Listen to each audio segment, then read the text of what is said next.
Audio book. ब्रह्मचर्य ही जीवन है और वीरनाश ही मृत्यु है। रंग चिकित्सा। क्रोमोपैथी से यह सिद्ध हुआ है कि शीशियों के बनावटी रंग से सूर्य किरणों किरण द्वारा पानी पर जो अद्भुत परिणाम होता है, उससे असंख्य रोग नष्ट हो जाते हैं। तब फिर फलों के कुदरती रंग द्वारा भीतर रस पर सूर्य प्रकाश और बिजली का असर पड़ने से वे फल अमृत संजीवनी तुल्य बनते हों, तो इसमें आश्चर्य क्या है। फलाहार के बारे में जितना वर्णन किया जाए उतना ही थोड़ा है। फलाहार भी दो प्रकार का होता है।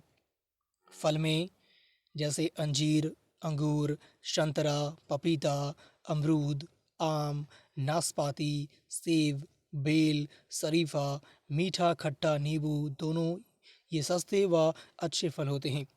मेवा में जैसे किशमिश, बादाम, पिस्ता, अखरोट, काजू, गिरी, मुनक्का, बेल बीज, चुहारा, सूखे अंजीर ये अच्छे होते हैं। परदेश से स्वदेश की ही चीज़ें श्रेष्ठ होती हैं। अतः फल की जगह आलू, कंदमूल, ककड़ी, पक्का कोहड़ा और साग भाजी भी काम में लाई जा सकती है। श्री लक्ष्मण जी ने 14 वर्ष पर्यंत फलाहार ही किया था। इसी कारण वे हनुमान जी के तरह अखंड ब्रह्मचारी रह सके और उनका सामर्थ्य और तेज श्री रामचंद्र जी से भी अधिक बढ़ गया था। अस्तु, जिन्हें फलाहार शुरू करना हो वो धीरे धीरे शुरू करें। प्रथम कुछ दिन तक नमक मिर्च मसाला से रहित भोजन का अभ्यास करें, फिर एक मर्तबे सादा अल्प भोजन तथा दूसरे मर्तबे अल्प फलाहार करें। कुछ दिन के बाद फिर शुद्ध फलाहार करने लग जाएं। एकदम कोई काम करने से लाभ के बदले हानि ही होती है। यह बात हमेशा ध्यान में रखो। दुग्ध आहार। दुग्ध आहार फलाहार से घटिया परंतु अन्नाहार से बढ़िया आहार है। दुग्ध घर का और तिस पर भी काली गौ का श्रेष्ठ होता है। काली गौ को कपिला या कामधेनु कहते हैं। गौ का ना हो तो काली भैंस का दूध लेना चाहिए। दूध वाली गाय व भैंस व बकरी निरोग व शुद्ध पदार्थ खाने वाली होनी चाहिए। अन्यथा रोगी व अशुद्ध पदार्थ खाने वाली गाय, भैंस व बकरी का दूध पीने से मनुष्य को भी वे रोग बिना हुए कभी नहीं रहेंगे। ये बात स्मरण रहे।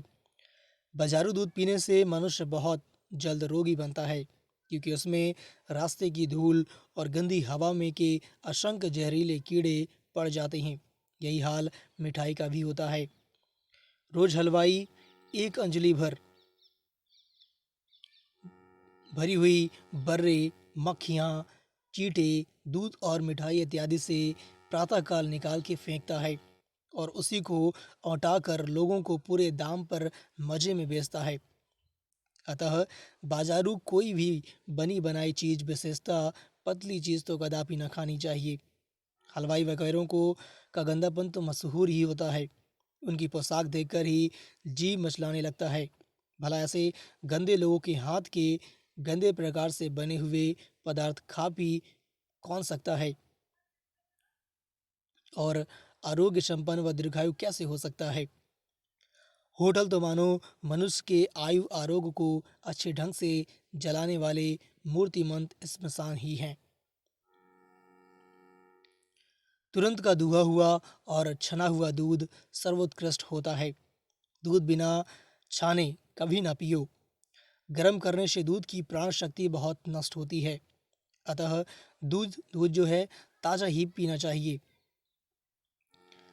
तुरंत दुहा हुआ दूध से वीर्य बहुत ज़्यादा तथा तत्काल बढ़ता है और मन भी शांत व प्रसन्न रहता है। फल में दूध से अधिक वीर्य उत्पन्न करने की शक्ति होती है।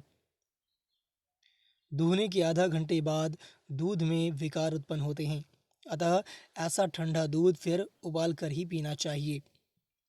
गर्म दूध पीने से पेट और भी साफ होता है।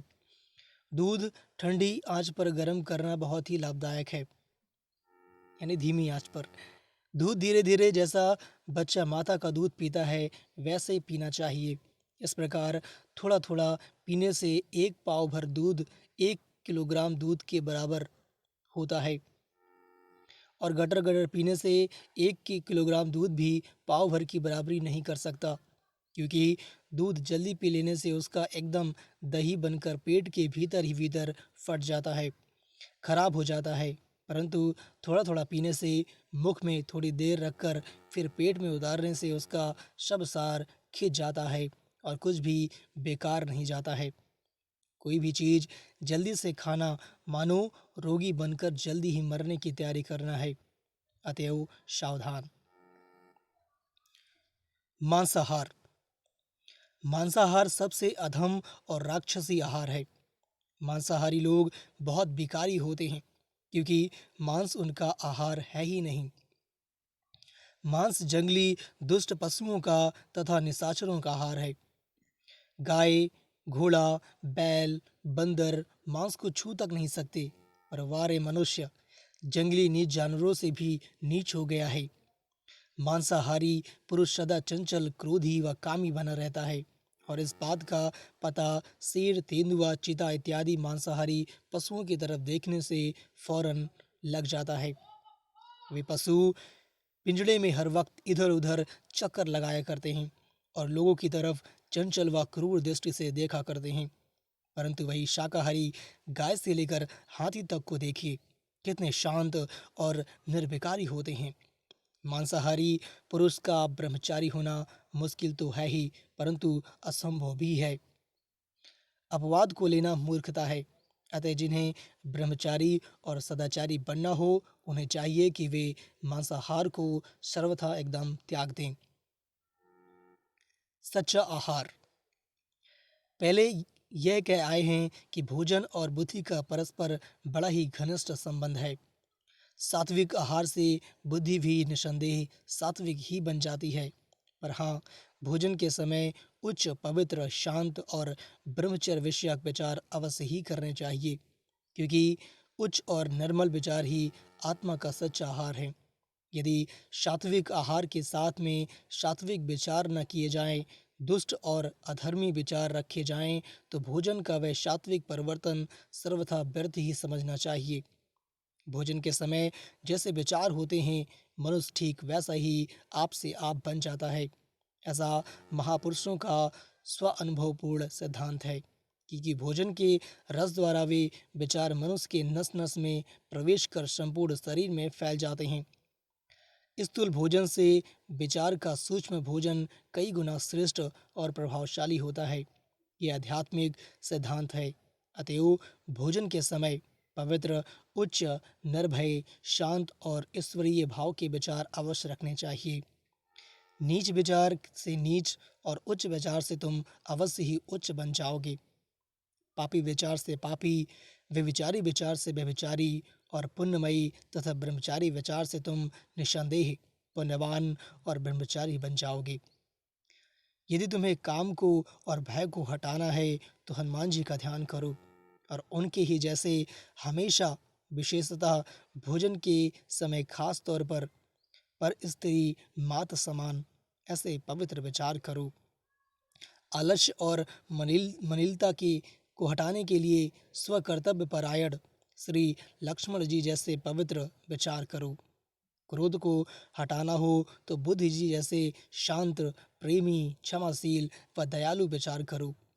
छोटे दिल को हटाने के लिए कर्ण और बलि की उदारता का चिंतन करो।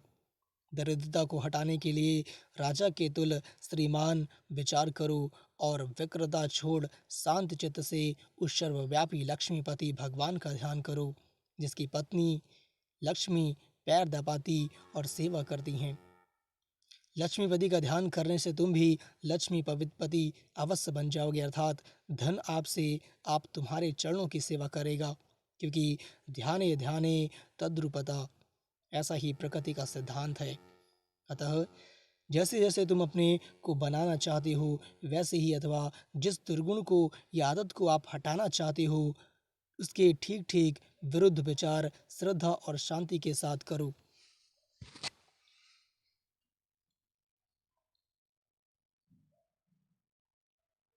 याद रखो, जैसे आपकी श्रद्धा और शांति होगी, वैसे ही आपको कम ज़्यादा और जल्दी देरी में फल मिलेगा, क्योंकि श्रद्धा और शांति ही संपूर्ण सौभाग्य और सर्वत्व की कुंजी है। और भगवान श्री कृष्ण का भी यही सिद्धांत है। मनुष्य के जैसे विचार होते हैं, वैसे ही वातावरण, एटमॉस्फेयर, उसके बाहर भीतर चहुं ओर निर्माण होता है। और फिर योग्यम योगेन युंजते, अथवा लाइक अट्रैक्ट्स लाइक, यानी समान समान की ओर खिंचता है। इस न्याय से फिर वैसे ही विचार से पुरुष हमारे निकट खिंच आते हैं, अथवा हम उनके निकट खिंच जाते हैं। और हमारे विचार अनुकूल ही अनेक शुभ अशुभ घटनाएं निर्माण होती हैं, जिनसे कि हमारा अभिष्ट या अनिष्ट आप से आप सिद्ध होता है। आज जिस स्थिति में हम लोग हैं, उस स्थिति के निर्माता खुद हम ही हैं। और आहार, विचार व आचार के प्रभाव से हम इस स्थिति के बाहर भी निकल सकते हैं और जैसी चाहे वैसी उन्नति कर सकते हैं। इसी स्थिति में पड़े रहने के लिए मनुष्य का जीवन नहीं है, वस्तुतः परम पद प्राप्त करना है। जीवन मात्र का जीवन उद्देश्य है, उसी दिव्य स्थिति को हम लोगों को पहुंचाना है। और यह बात मनुष्य एकमात्र अपने शुद्ध, ऊंचे व सात्विक आहार, विचार और आचार द्वारा ही प्राप्त कर सकता है। महापुरुष अपने महान विचारों के द्वारा ही महान होते हैं, और नीच पुरुष अपने नीच विकारों के कारण ही नीच होते हैं। अतएव सदैव पवित्र और ऊंचे विचार करना और श्रद्धा व शांतिपूर्वक अपने को उन्नति की ओर बढ़ाना प्राणी मात्र का प्रधान कर्तव्य है। और यह काम नित्य भोजन के समय वैसे ही श्रेष्ठ व पवित्र विचार रखने से बड़ी आसानी से बहुत जल्द सिद्ध होता है।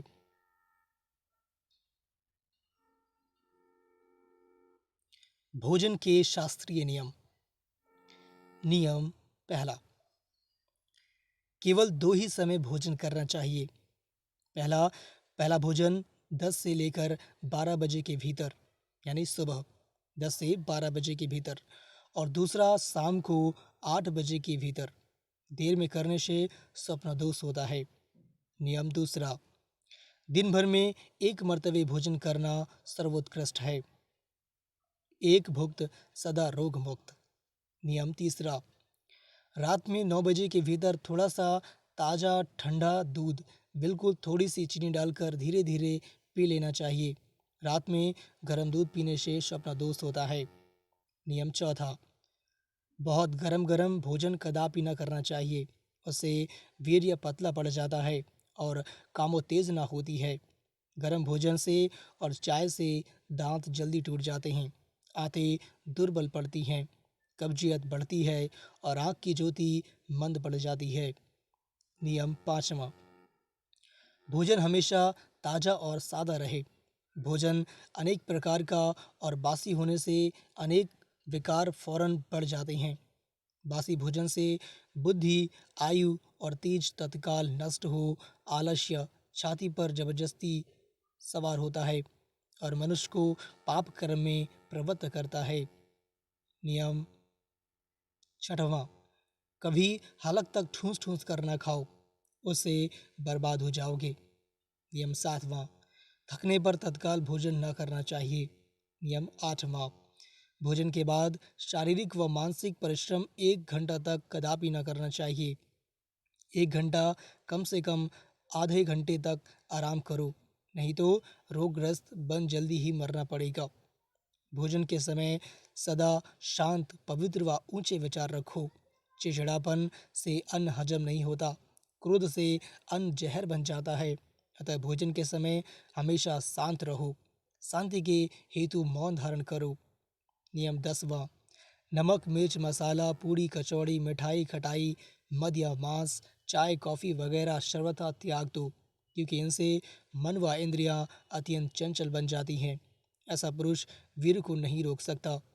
नियम 11वां, भोजन के समय पानी न पीना चाहिए, क्योंकि वैसा करना प्रकृति के खिलाफ है। भोजन के 1 घंटा बाद पानी पीना अच्छा है। नियम 12वां, भोजन के पहले हाथ, पैर और मुंह को पानी से पूरे तौर से स्वच्छ धो डालो। और नाखून साफ कर रखो क्योंकि उनमें जहर होता है। नियम 13वां, भोजन नियमित समय पर किया करो और फिर बीच में कुछ भी ना खाओ। नियम 14वां, राह चलते, खड़े रहते व लेटे हुए भोजन करना सर्वथा अनुचित है। नियम 15वां, प्रातःकाल जलपान अर्थात कलेवा करना अच्छा नहीं है। नियम 16वां, भोजन की जगह पवित्र व प्रकाश में होनी चाहिए। गंदगी से जिंदगी जल्दी बर्बाद होती है, इस बात का सदा सर्वदा ध्यान में रखो। नियम 17वां, भोजन के बाद सतपद अर्थात 100 कदम इधर उधर टहलना चाहिए। भोजनोत्तर तुरंत आराम कुर्सी पर पड़े तो उससे बहुत हानि होती है और दौड़ने से प्राण का नाश होता है।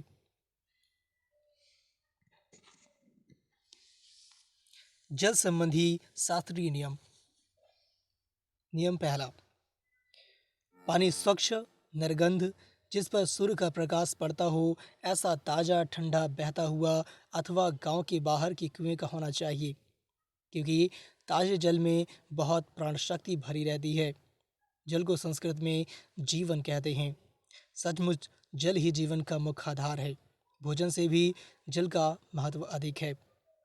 स्वामी जी का कहना है कि हमें स्वच्छ, गंध रहित, रंग रहित और स्वाद रहित स्वच्छ जल पीना चाहिए, चाहे वो हैंडपंप का हो, कुएं का हो, समरसेबल का हो, सप्लाई का हो, किसी का भी हो। नियम दूसरा, दिन भर में कम से कम 3 सेर यानी कि 3 लीटर पानी पीना चाहिए, क्योंकि उतना ही शरीर से पेशाब, पसीना और भाप के रूप में खर्च होता है। ऋतुकाल के अनुसार पानी की मात्रा कम ज़्यादा भी करना उचित है। कब्ज की बीमारी अक्सर कम पानी पीने से ही हुआ करती है। यदि कब्ज वाले यथेष्ट पानी पीने लग जाएं तो उनकी यह बीमारी बहुत जल्द दूर हो सकती है। तथापि अति पानी पीना भी रोग कर है। अति सर्वत्र वर्जयेत, तो 3 लीटर से ज़्यादा पानी ना पिएं। नियम तीसरा, पानी छान कर ही पीना चाहिए और छानने का कपड़ा हर वक्त साफ कर लेना चाहिए, क्योंकि इसमें सूक्ष्म जल जंतु रहते हैं। विशेषतः हैजा वगैरह रोगों के दिनों में और दूषित स्थानों में पानी हमेशा अच्छी तरह उबाल कर और छान कर ही पीना चाहिए, अन्यथा आलस्य के कारण मुफ्त में रोगी बन के अकाल में मरना पड़ेगा। रोगी होने का कारण विशेषतः दूषित जल ही होता है, अतएव सावधान। नियम चौथा, जल थोड़ा थोड़ा दूध की तरह पीना चाहिए। पीते वक्त नीचे ऊपर के दांत संलग्न करने से पानी में भी प्राण शक्ति पूरी तरह से खींची जा सकती है। पानी भी थोड़ा थोड़ा पीने में आता है और दांत भी मजबूत हो जाते हैं, तथा पानी में का जो कूड़ा करकट है पेट में नहीं जाने पाता। एक मनुष्य के पेट में दांत संलग्न न करने के कारण एक सांप का बच्चा तक चला गया था। फिर भैंस में मट्ठा से उसमें मोहरी मिलाकर और पिलाकर के कई यानी कि उल्टी कराई गई, तब वह निकला। अतः सावधान रहो। नियम पांचवा, प्यास को कभी ना रोकना चाहिए, क्योंकि उससे जीवन शक्ति का भयंकर रूप से नाश होता है और मनुष्य अल्पायु बनता है। नियम छठवां, प्यास की तृप्ति पानी ही से करो, ना कि सोडा, लेमन और बर्फ शराब से। याद रखो, प्रकृति के विरुद्ध चलने से कोई 7 जन्म में भी सुखी नहीं हो सकता। नियम सातवां, भोजन के समय बिल्कुल पानी न पीना चाहिए, क्योंकि वैसा करना प्रकृति के सर्वथा विरुद्ध है। कोई भी बुद्धिमान पुरुष हमें चींटी से लेकर हाथी तक ऐसा कोई भी प्राणी बतला दे जो कि भोजन के समय पानी पीता हो। भोजन के साथ पानी न पीने से बहुत लाभ हैं। हाजमा दुरुस्त होता है, शौच साफ होता है, बढ़ा हुआ पेट घटता है, गले की जलन नष्ट होती है और भोजन भी कम लगता है। अर्थात पेटूपन के छूटने से हम अनेक रोगों से भी अनायास छूट जाते हैं। भोजन के आधा या पाव घंटा यानी 15 मिनट पहले 1 गिलास पानी पी लेने से भोजन के समय तुम्हें प्यास नहीं सतावेगी। उससे पेटूपन का भी नाश होता है और खोटी भूख नष्ट होकर सच्ची लगने लगती है। भोजन के साथ पानी न पीने का अभ्यास जाड़े के दिनों से सुखपूर्वक किया जा सकता है। नियम 9वां, शुष्क यानी जिस भोजन में बिल्कुल पानी नहीं होता। ऐसा रूखा सूखा भोजन करने के बाद तुरंत पानी पीना भी प्राकृतिक नियम के अनुकूल है। नियम 10वां, एकदम सेर डेढ़ सेर 1 लीटर या 1.5 लीटर पानी पीना हानिकारक है। उससे बहुमूत्रता का रोग होता है। प्यास मालूम हो तब 2-3 गिलास पानी थोड़ा थोड़ा करके सावकाश पूर्वक पीना उचित है। नियम 11वां, खड़े खड़े या लेटे हुए पानी कदापि ना पीना चाहिए। ये कमजोर रोगियों का काम है। नियम 12वां, रात्रि में सोने के आधा घंटा पहले ठंडा जल पी लेना चाहिए। ढेर सा नहीं और पेशाब करके सोना चाहिए। इससे चित्त व चूला दोनों शांत रहते हैं और स्वप्न दोष भी रुक जाता है तथा दूसरे दिन मल त्यागने में भी आसानी होती है। नियम 13वां, प्रातःकाल उठते ही सूर्योदय से पहले स्वच्छ तांबे के लोटे में रात भर रखा हुआ जल पीने से रोगी भी निरोग और विष भी निर्विष हो जाता है। मन प्रसन्न होता है, पेटूपन का नाश होता है और आयु बढ़ती है। पानी पीकर जरा पेट को लेटकर नाभि के चारों ओर दबाने से यानी रगड़ने से पखाना बहुत साफ होता है। प्रातःकाल का यह जल अमृत के तुल्य होता है। यदि नाक से पिया जाए तो नेत्र के समस्त विकार दूर हो जाते हैं। दृष्टि अत्यंत तेजस्वी बनती है, बुद्धि तीव्र होती है, नासा रोग दुरुस्त होते हैं, बुढ़ापा जल्दी नहीं आता, बाल बहुत उम्र तक काले बने रहते हैं और संपूर्ण रोग दुरुस्त हो जाते हैं, क्योंकि तांबे में ऐसे ही कुछ चमत्कारिक गुण भरे हुए हैं। इसी कारण हमारे पूर्वजों ने देव पूजा में सर्वत्र तांबे की ही पात्रों का विशेषता विधान लिखा है। धन्य है उनके उपकार। नियम 14वां, यदि किसी को कब्ज की शिकायत बहुत दिनों की हो तो सुबह 1-2 गिलास मामूली गर्म पानी में 1 चम्मच भर खाने का नमक डालकर उसे पी लो। फिर चित लेट जाओ और नाभि के चारों तरफ से पेट को रगड़ो। देखो 8 दिन में ही पखाना साफ होने लगेगा। बवासीर की बीमारी कम हो जाएगी।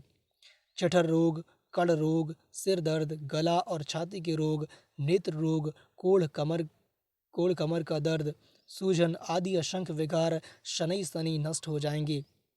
अवश्य अनुभव कीजिए, परंतु यह उपाय भी अप्राकृतिक है, फिर इसे छोड़ देना चाहिए।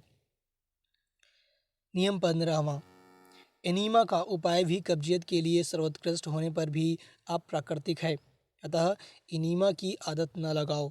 एनीमा का उपयोग कभी कभी कदाचित किया करो। एनीमा का रोज उपयोग करने से आंतें सदा के लिए कमजोर बन जाती हैं, अतएव सावधान। नियम 16वां, जल पीते वक्त इस जल से मुझ में सुख, शांति, आरोग्य, ब्रह्मचर्य, तेज इत्यादि प्रवेश कर रहे हैं और मैं पूर्ण आरोग्य हो रहा हूँ।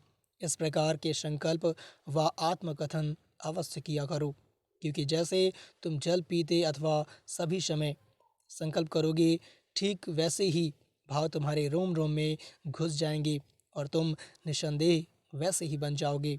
ऐसा हम प्रतिज्ञापूर्वक कह सकते हैं।